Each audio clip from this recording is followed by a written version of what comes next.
नमस्कार दोस्तों, एक बार फिर आप सभी का स्वागत है मेरे YouTube channel the Chaudhary classes पर। और देखिए, जैसे हम पढ़ रहे हैं भारत का भूगोल, और भारत के भूगोल में हम पढ़ रहे हैं भारतीय अफवाह तंत्र। और भारतीय अफवाह तंत्र में हम गंगा नदी के बारे में पढ़ चुके हैं। तो देखिए, और जो हमने देखा था, जो नदियों का विभाजन देखा था, तो हमने देखा था गंगा नदी तंत्र है, सिंधु नदी तंत्र है, ब्रह्मपुत्र नदी तंत्र है। ये तो उत्तर भारत के नदी तंत्र हैं, और इसमें हमने गंगा नदी तंत्र पढ़ लिया है।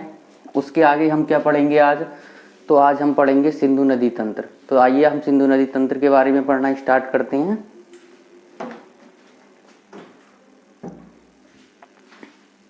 तो हेडिंग डालिए सिंधु नदी तंत्र।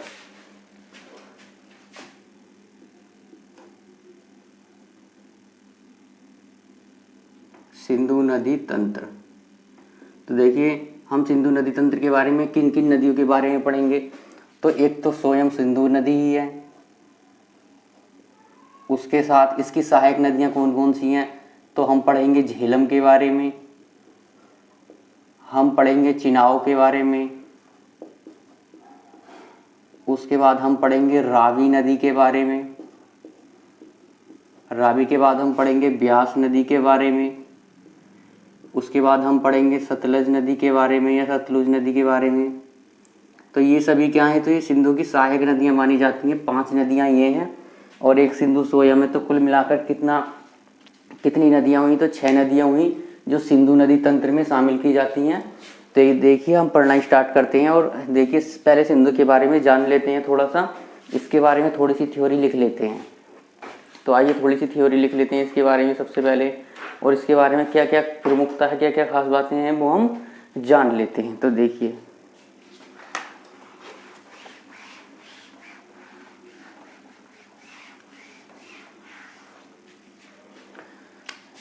सिंधु नदी।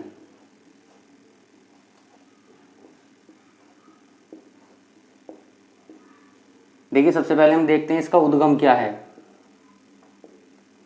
तो इसका उद्गम जो है वो माना जाता है, ग्लेशियर पड़ता है तिब्बत में, और उसका नाम है चेमयांगडुंग।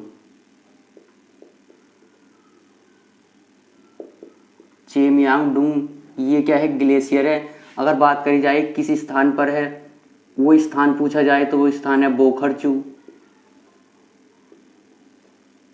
बोखरचू नामक स्थान है, और ये बोखरचू स्थान भी कहाँ पड़ता है? तो आप बताएंगे तिब्बत में।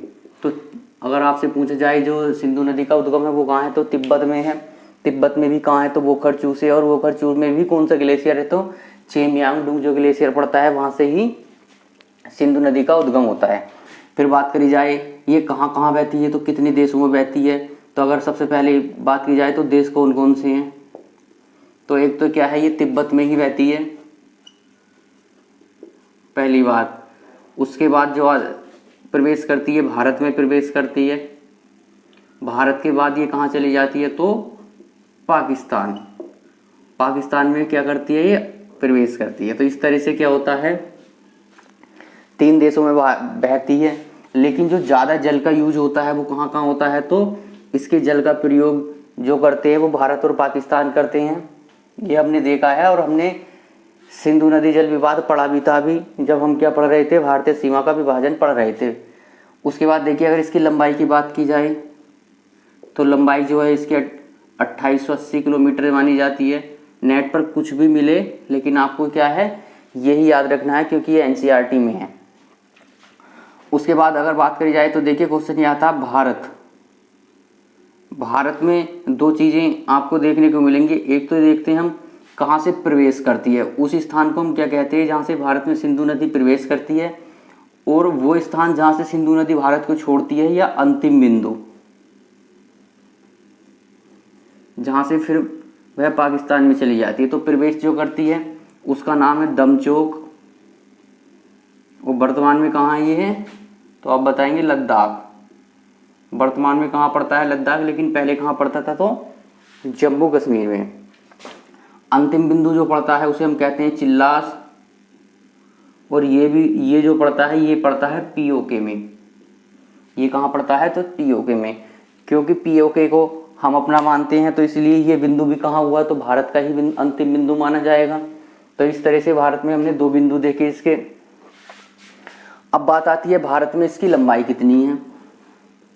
भारत में लंबाई, भारत में कितनी दूरी ये तय करती है, वो है 1114 किलोमीटर। 1114 किलोमीटर दूरी भारत में ये तय करती है।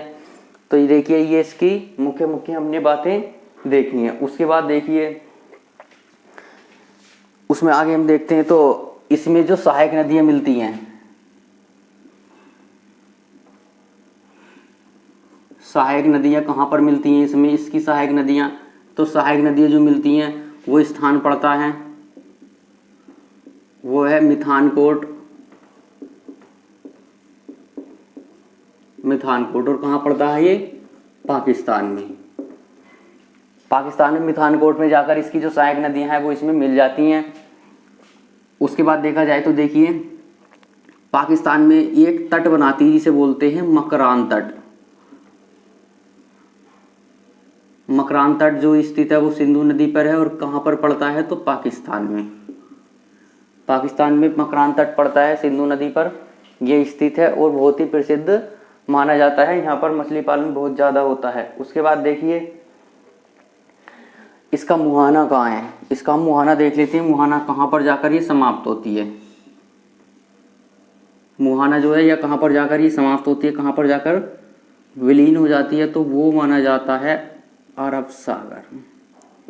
अरब सागर में जाकर क्या होती है, ये समाप्त हो जाती है, अपने जल का बहाव कहाँ पर छोड़ देती है, तो अरब सागर में। तो देखिए हमने सिंधु के बारे में जाना, और इसकी सहायक नदियाँ जो मैंने आपको बताई हैं, झेलम है, चिनाब है, रावी है, ब्यास है, सतलुज है, तो वो एक एक करके हम पढ़ेंगे। लेकिन ये हमने किसके बारे में पढ़ा है, तो ये हमने सिंधु नदी के बारे में देखा। अब देखिए ये चीज़ें, यह सिंधु नदी को हम बनाकर देखते हैं मैप पर, और मैप पर क्या स्थिति है, कहाँ से भारत में प्रवेश करती है, कहाँ कहाँ पर इसके सहायक नदियाँ मिलती हैं, वो सारी चीज़ें हमें मैप से कवर करनी है।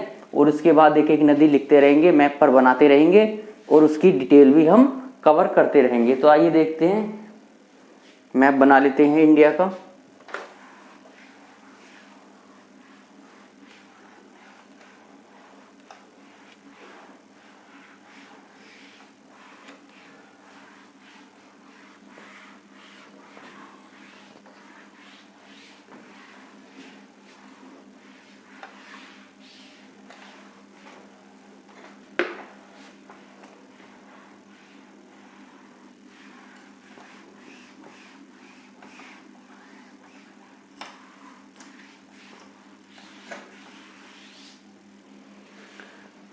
तो देखिए मैप बनाते हैं, केवल उत्तर भारत का ही मैप बनाएंगे, दक्षिण भारत का मैप नहीं बनाएंगे, क्योंकि हमें केवल क्या पढ़ना है, तो सिंधु नदी के बारे में ही हमें पढ़ना है।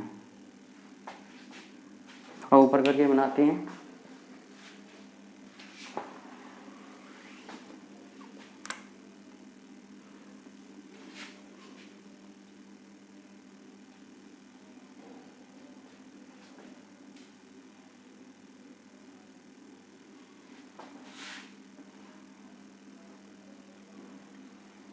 देखिए हम इसमें देखते हैं, तो ये साइड जो है, तो ये चीन वाली, ये तिब्बत वाली साइड है, और यहाँ पर एक स्थान पड़ता है, यहाँ पर ये ग्लेशियर पड़ता है, इसे हम क्या बोलते हैं, तो चेमयांगडुंग।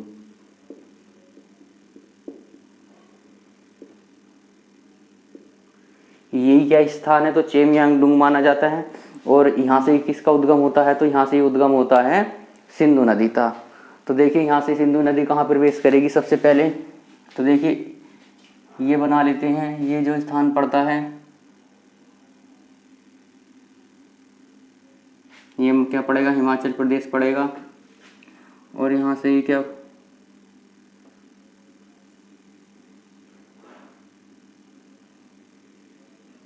तो ये पड़ेगा पंजाब, इस तरह से। और ये क्या है, तो आप जानते हैं जम्मू कश्मीर प्लस लद्दाख। तो यहाँ से एक नदी निकलती है इस तरह से, बहुत अच्छे से साफ से बनाएंगे और बहुत अच्छे से इसको देखेंगे। देखिए यहाँ से प्रवेश करती है ये नदी कौन सी है, तो ये है सिंधु नदी। यहाँ से प्रवेश करती है, तो ये वाला स्थान क्या है, तो ये है दमचोक। ये क्या है, तो ये है दमचोक। फिर आपको मैंने ये पढ़ाया था, देखिए यहाँ से क्या होती हैं, मैंने आपको जब हिमालय पढ़ाया था तो यहाँ पर कुछ लिखवाया था कि इस तरह से यहाँ पर क्या है, कुछ श्रेणियाँ हैं। इस तरह से यहाँ पर है श्रेणियाँ। तो देखिए क्या होता है, इस तरह से यहाँ आती है, लद्दाख में प्रवेश करती है और इस तरह से ये इसे काटती है और इस तरह से क्या होता है, ये कहाँ चली जाती है, तो पीओके में चली जाती है और यहाँ से क्या कहाँ चली जाती है, फिर पाकिस्तान में प्रवेश कर जाती है। तो देखिए ये ऊपर वाली जो श्रेणी है इसे हम बोलते हैं लद्दाख, और ये कौन सी है, तो जास्कर। अगर आपसे पूछा जाए बताइए सिंधु नदी किन दो श्रेणियों के मध्य भारत में बहती है, तो आप बताएंगे लद्दाख और जास्कर। उसके बाद अगर आपसे पूछा जाए किस श्रेणी को काटकर वो भारत से आगे बढ़ती है, तो आप बताएंगे लद्दाख श्रेणी को काटकर क्या है, वो फिर आगे बढ़ जाती है। तो ये देखिए बहुत बनाना जरूरी था। इसके बाद ये कहाँ जाती है, पाकिस्तान में, और पाकिस्तान में होकर इस तरह से कहाँ गिर जाती है, तो ये अरब सागर में।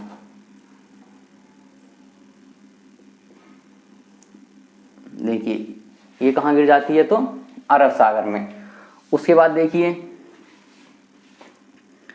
यहाँ पर एक झील पड़ती है, यहाँ पर एक झील पड़ती है और यहाँ से एक नदी का उद्गम होता है और वो इस तरह से होकर कहाँ आती है, तो इस तरह से होकर कहाँ आ जाती है, तो यहाँ पर आ जाती है।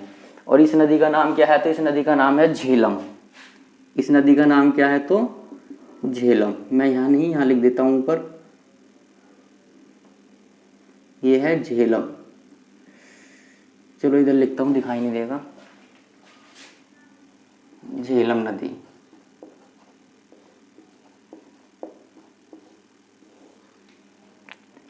देखिए अगर आपसे पूछा जाए झेलम नदी का उद्गम,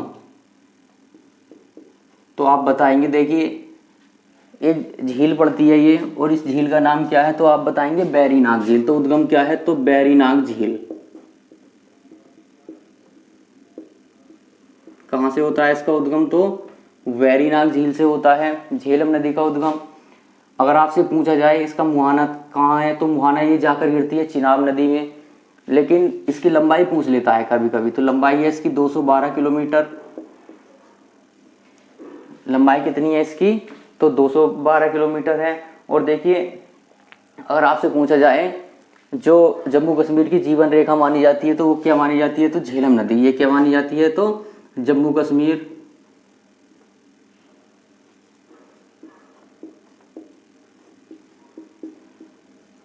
जीवन रेखा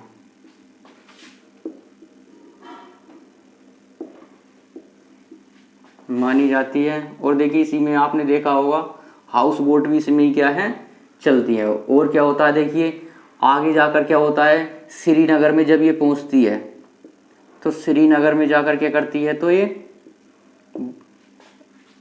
श्रीनगर में क्या करती है जाकर, तो ये बुलर झील का निर्माण करती है।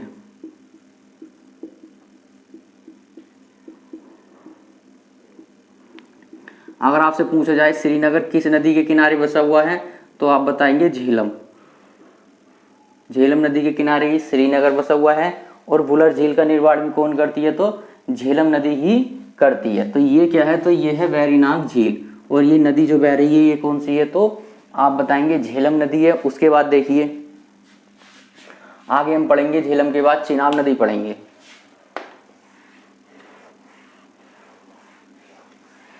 बहुत अच्छे से साफ साफ मैप बनाना है ताकि आपको बहुत अच्छे से समझ में आए और क्लियर हो सके। क्योंकि देखिए अगर मैप बनाकर हम समझते हैं तो चीज़ें बहुत अच्छे से क्लियर होती है और हमेशा याद रहती हैं। तो इसलिए बहुत अच्छे से बनाएं और बहुत अच्छे से याद करें।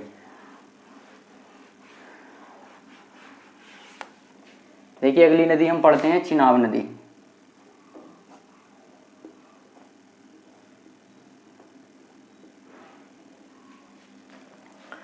देखिए अगर बात करी जाए, यहाँ से दो नदियाँ निकलती हैं, ये इस तरह से एक इस तरह से, ये यहाँ पर एक हो जाती है और यहाँ से इस तरह से एक नदी जाती है आगे को, और ये यहाँ कहाँ चली जाती है, तो इस तरह से ये यहाँ जाती है। देखिए चिनाब नदी, तो चिनाब नदी जो है वो दो नदियों का संगम है। चिनाब नदी जो है वो दो नदियों का संगम है। किस किस का, तो एक का नाम है चंद्रा और एक का नाम है भागा। चंद्रा और भागा नदियां मिलकर क्या बनाती हैं, चिनाब नदी में आती हैं। और ये बिंदु जो है जहाँ पर चिनाब बनती है, चिनाब नाम पड़ता है, या जहाँ पर चंद्रा और भागा दोनों जाकर मिलती हैं, तो ये जो चंद्रा और भागा जो मिलती हैं एक जगह जाकर, वो स्थान क्या है, तो वो पड़ता है दंडी स्थान। दंडी नामक स्थान पर कहाँ पड़ता है, तो हिमाचल प्रदेश। उसके बाद अगर आपसे पूछा जाए दर्रे से, कौन से दर्रे से होकर बहती है, तो आप बताएंगे वाडालाचाला। वाडालाचाला दर्रे से होकर कहाँ प्रवेश कर जाती है, तो ये जम्मू कश्मीर में प्रवेश कर जाती है। तो देखिए थोड़ा सा ध्यान से समझेंगे। देखिए यहाँ कहाँ से निकल रही है, हिमाचल प्रदेश से निकल रही है, और हिमाचल प्रदेश से दो धाराएं निकलती हैं, चंद्रा और भागा, और हिमाचल प्रदेश में ही दंडी नामक स्थान पर वो दोनों एक जगह जाकर मिलती हैं। वहाँ से ही जब ये आगे संयुक्त धारा बढ़ती है और वाडालाचाला दर्रे से होकर जम्मू कश्मीर में प्रवेश करती है, तो यही नदी क्या कहलाती है, चिनाब नदी। देखिए अगर बात करी जाए चिनाब नदी आगे जाकर किस में मिलेगी, तो ये सिंधु नदी में मिलेगी। ये बात आपको समझ में आ रही होगी। और अगर आपसे पूछा जाए इसकी लंबाई कितनी है, तो आप लंबाई बताएंगे 180 किलोमीटर। देखिए ये जहाँ पर आप देख रहे हैं ये स्थान, यहाँ से क्या हो रहा है, एक नदी आ रही है ये वाली जो मैं आपको पढ़ा चुका हूँ, और इस नदी का नाम क्या है, झेलम नदी। ऊपर से आती है और कहाँ मिल जाती है, तो चिनाब नदी में मिल जाती है। और चिनाब नदी में भी कहाँ मिलती है, तो आप देख रहे हैं ये वाला स्थान क्या है, पाकिस्तान।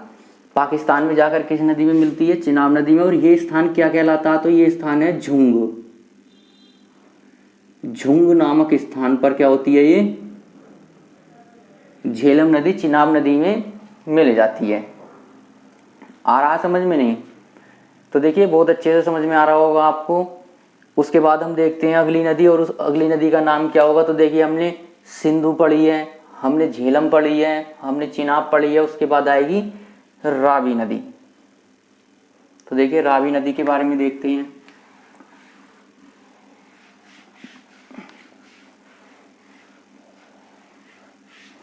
रावी नदी भी जो है सिंधु की एक सहायक नदी है, और उसके बारे में देखते हैं रावी नदी के बारे में क्या क्या खास बातें हैं। तो रावी नदी का सबसे पहले हम उद्गम ही देख लेते हैं। तो देखिए मैंने आपको एक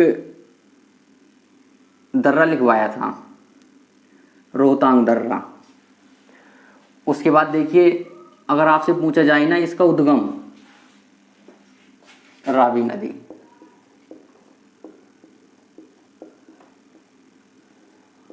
उद्गम देखते हैं कहाँ है इसका। तो उद्गम जो है इसका वो है रोहतांग दर्रा। रोहतांग दर्रे से ही क्या होता है, तो इसका उद्गम होता है। उसके बाद अगर रोहतांग दर्रा कहाँ पर स्थित है आपसे पूछा जाए, तो वो है कांगड़ा जिला पड़ता है, कांगड़ा जिला।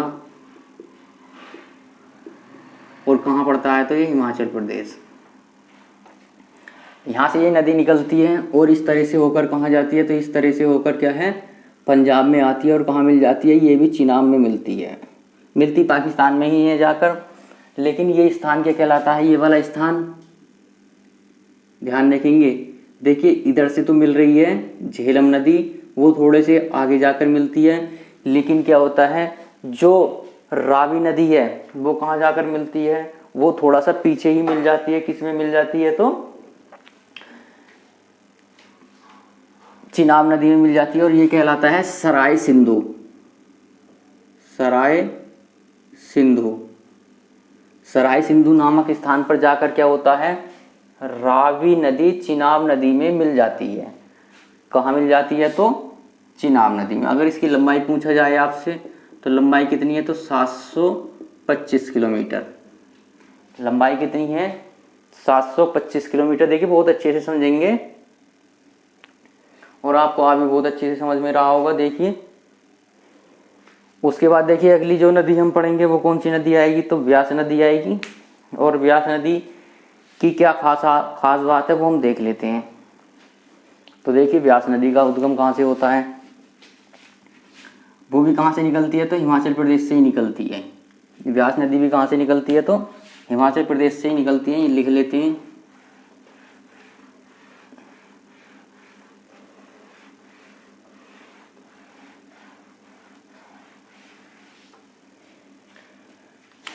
व्यास नदी।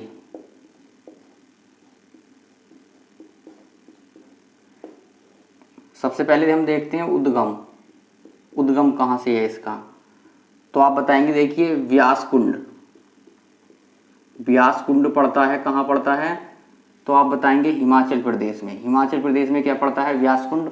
और उसी व्यास कुंड से कौन सी नदी निकलती है, तो व्यास नदी निकलती है। और देखिए अगर बात करी जाए तो ये कहाँ कहाँ बहती है, तो ये हिमाचल प्रदेश प्लस पंजाब में बहती है।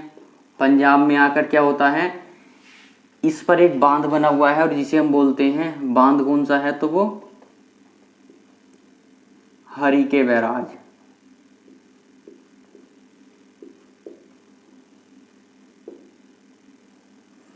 देखिए समझते हैं इस बात को। यहाँ से ये नदी निकली और यहाँ से नदी ये निकल कर क्या होता है, इस तरह से कहाँ प्रवेश कर जाती है, पंजाब में। अब देखिए इसे यहीं रोक दीजिए, इस नदी को यहीं रोक दीजिए, क्योंकि ये किस में जाकर मिलती है, तो ये मिलती है सतलज नदी में जाकर। और हम जब सतलज बनाएंगे तो तभी हम देखेंगे कहाँ पर मिल रही है, सतलज नदी में। और इसकी और क्या खासियत है, तो देखिए देख लेते हैं यहाँ एक और। इसकी अगर आपसे लंबाई पूछे तो लंबाई जो है वो है 470 किलोमीटर। देखिए आपने एक शहर सुना होगा कुल्लू, कहाँ पड़ता है, तो ये हिमाचल प्रदेश। हिमाचल प्रदेश में एक शहर पड़ता है कुल्लू। वह कुल्लू शहर जो है वो भी व्यास नदी के किनारे है। व्यास नदी के किनारे ही क्या है, तो कुल्लू शहर बना हुआ है। इस बात का ध्यान रखेंगे कि जो बसा हुआ है वो कहाँ बसा हुआ है, व्यास नदी के किनारे। देखिए अब ध्यान से देखते हैं, यहाँ से चेमयांगडुंग के बराबर में ही एक झील पड़ती है जिसे हम बोलते हैं राकसताल झील। क्या पड़ती है, तो राकसताल झील। इस ध्यान रखेंगे, इस राकसताल झील से एक नदी निकलती है और कहाँ प्रवेश कर जाती है, तो ये प्रवेश करती है हिमाचल प्रदेश में। अब यहाँ लिख लेते हैं।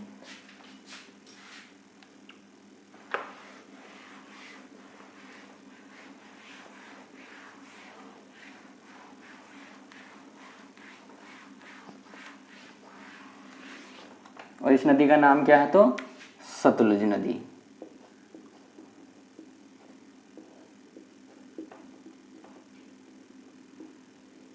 अगर सबसे पहले पूछा जाए इसका उद्गम, तो उद्गम कहाँ है, तो आप बताएंगे उद्गम पड़ता है राकसताल झील।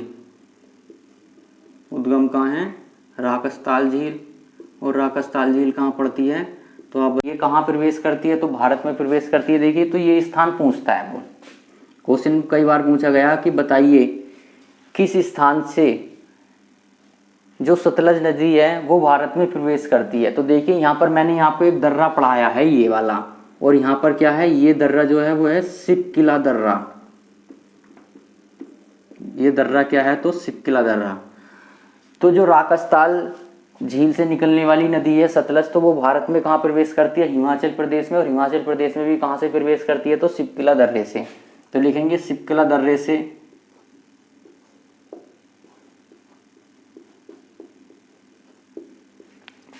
सिपकिला दर्रे से हिमाचल प्रदेश में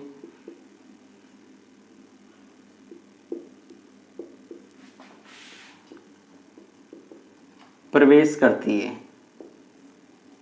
सिपकिला दर्रे से क्या होता है, तो हिमाचल प्रदेश में प्रवेश करती है। उसके बाद देखिए क्या होता है, जब ये हिमाचल प्रदेश में प्रवेश कर जाती है तो क्या होता है, इस तरह से बहती हुई है, इस तरह से बहती हुई आती है। और क्या होता है, इस तरह से बहकर कहाँ चली जाती है, पंजाब में। और पंजाब में जाकर ये मिल जाती है किसमें, या जो ब्यास नदी हमने देखी थी वो कहाँ मिल जाती है, तो सतलुज नदी में मिल जाती है। जो ब्यास नदी है वो कहाँ मिल जाती है, सतलुज नदी में। और ये स्थान जो होता है वो होता है, कहलाता है हरिके।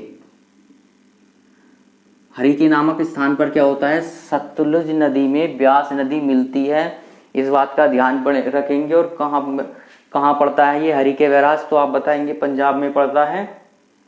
बहुत ध्यान रखना है इस चीज़ का। उसके बाद देखिए क्या होता है, और इसकी अगर आपसे लंबाई पूछी जाए तो लंबाई कितनी है इसकी, तो आप बताएंगे 1450 किलोमीटर। और उसके बाद क्या होता है, सतलज नदी आगे जाकर कहाँ मिलती है, तो आप बताएंगे ये भी मिल जाती है किसमें, तो ये मिल जाती है ये भी इसमें मिल जाती है, किसमें, चिनाब नदी में। कहाँ पर, इसी स्थान पर। उसके बाद देखिए ये नदी फिर क्या होता है, हमने देखा सतलुज नदी भी यहाँ कर आकर मिल गई है। उसके बाद देखिए ये नदी कहाँ मिलती है, तो सिंधु में मिल जाती है, और आगे किस नाम से बहती है, तो चिनाब नाम से बहती है, और इस स्थान का नाम होता है मिथानकोट। मिथानकोट नामक स्थान पर क्या होता है, सारी नदियां किसमें मिल जाती हैं, तो सिंधु नदी में मिल जाती हैं। इस बात का आप ध्यान रखेंगे। तो मिथानकोट नामक स्थान पर क्या होता है, ये सारी नदियां आपस में मिल जाती हैं। और देखिए एक बात का और ध्यान रखेंगे, ये हरिके जो स्थान है यहाँ पर क्या बनाया गया है, तो हरिके बैराज बनाया गया है। कहाँ पड़ता है, तो ये पंजाब में। और इसी हरिके बैराज से एक नहर निकाली गई है जिसे हम कहते हैं इंदिरा गांधी नहर।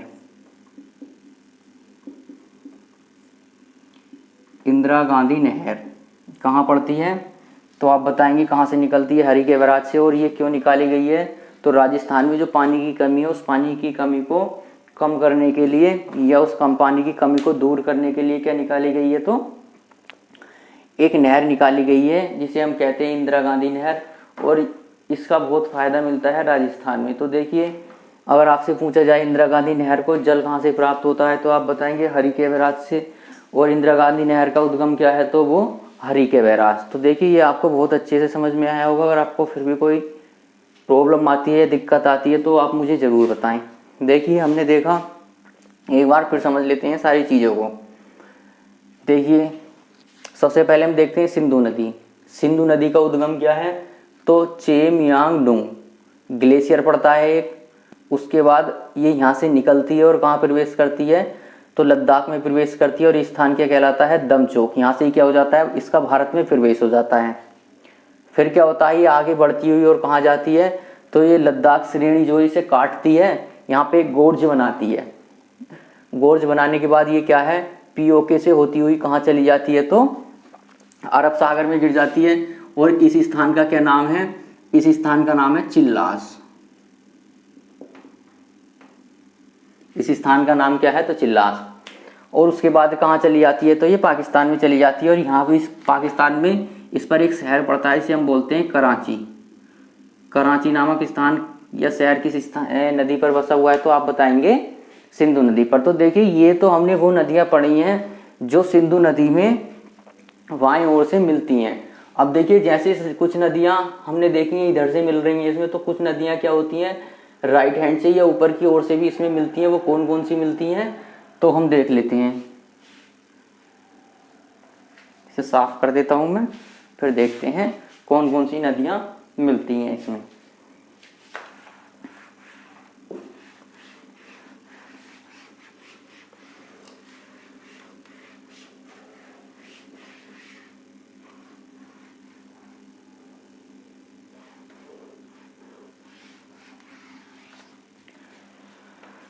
देखिए मैंने आपको एक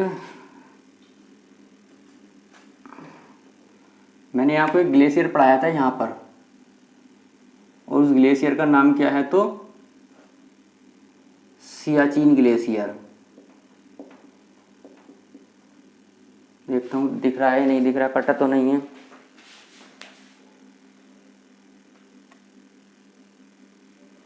उसका नाम क्या है, तो सियाचिन ग्लेशियर। देखिए इस सियाचिन ग्लेशियर से एक नदी निकलती है जिसे हम बोलते हैं नुब्रा नदी। इसे हम क्या बोलते हैं, नुब्रा नदी। इसके बराबर में सियाचिन ग्लेशियर के बराबर में छोटा सा एक ग्लेशियर है और इसे हम बोलते हैं रीमो ग्लेशियर।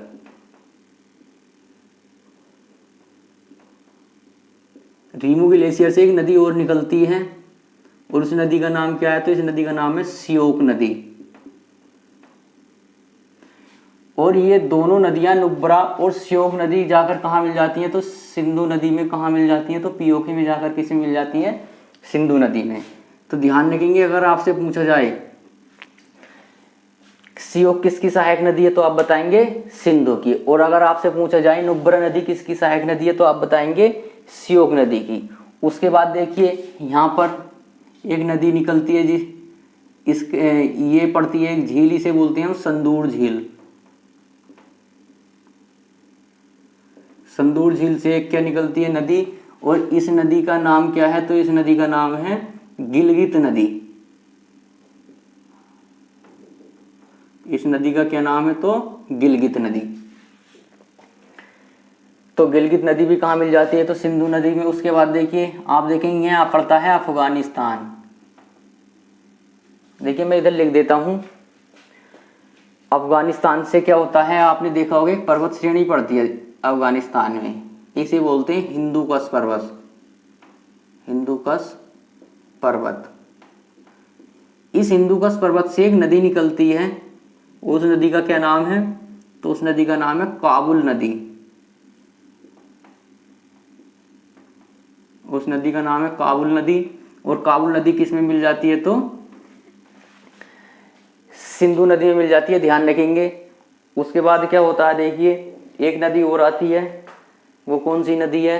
तो यहाँ से एक नदी निकलती है, पाकिस्तान के अंदर ही एक नदी निकलती है, और वो कहाँ मिल जाती है जाकर? तो काबुल नदी में मिलती है। और इस नदी का जो नाम है, इसका नाम है स्वात नदी। और स्वात नदी की घाटी भी आपने सुना होगा।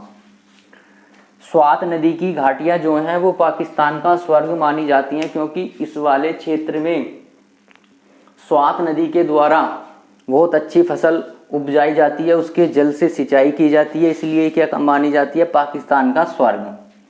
तो हमने देखा इधर से काबुल नदी बहकर आकर किस में मिल जाती है? सिंधु नदी में। और स्वात नदी किसकी सहायक नदी है? तो काबुल नदी की। तो देखिए हम देखते हैं जैसे सिंधु नदी है, इसमें क्या होता है? तो हम देखेंगे राइट हैंड से मिलने वाली नदियां और लेफ्ट हैंड से नहीं मिलने वाली नदियां। अगर मैं आपसे बात करूं तो जो लेफ्ट से मिलती हैं वो कौन कौन सी हैं? तो लेफ्ट से कौन कौन सी मिलती है? तो देखिए झेलम, उसके बाद कौन सी आएगी? तो चिनाब आएगी। चिनाब के बाद आएगी रावी। रावी के बाद आएगी व्यास, सतलुज। तो ये सब नदियां क्या हैं? इसमें लेफ्ट हैंड से मिलती हैं। राइट हैंड से कौन सी मिलती हैं? तो वो हम देख लेते हैं। तो देखिए सियोक है, उसके बाद देखिए आगे आएगी तो गिलगित आएगी, उसके बाद देखिए काबुल नदी आएगी। तो ये जो नदियां हैं सिंधु में, और भी बहुत सारी नदियां हैं, लेकिन जो मुख्य मुख्य हैं जो हमें पढ़नी है वो यही है। हमारे एग्जाम की दृष्टि से यही महत्वपूर्ण है जो हमने पढ़ी है। इसमें से भी बहुत रेयर केस में ही कोई क्वेश्चन बचेगा, ऐसा नहीं है कि कोई क्वेश्चन इसमें से बच जाए। अधिक से अधिक क्वेश्चन जितने भी आएंगे सब इसी में से आएंगे, कोई भी क्वेश्चन आपका इसमें से नहीं बचेगा। तो देखिए आप बहुत अच्छे से इसे पढ़ें, बहुत अच्छे से मैप बनाकर इसको समझने की कोशिश करें। एक बार में समझ में ना आए दोबारा देखें, तिबारा देखें, ताकि आपको एक बार बहुत अच्छे से समझ में आ जाए और फिर आप इसको कभी ना भूलें। तो देखिए आपको ये बहुत अच्छे से समझ में आया होगा। अगर आपको फिर भी कोई प्रॉब्लम आती है तो आप मुझे मैसेज करके ज़रूर बताएं, कमेंट्स में लिख दें। तो देखिए अगर आपको लग रहा है मेरी वीडियो आपको हेल्प कर रही हैं तो ज़रूर शेयर करें, इन्हें लाइक करें और मेरे चैनल को सब्सक्राइब करें, ताकि आपको सारी वीडियो आराम से देख सकें और अपने एग्ज़ाम के लिए तैयारी कर सकें।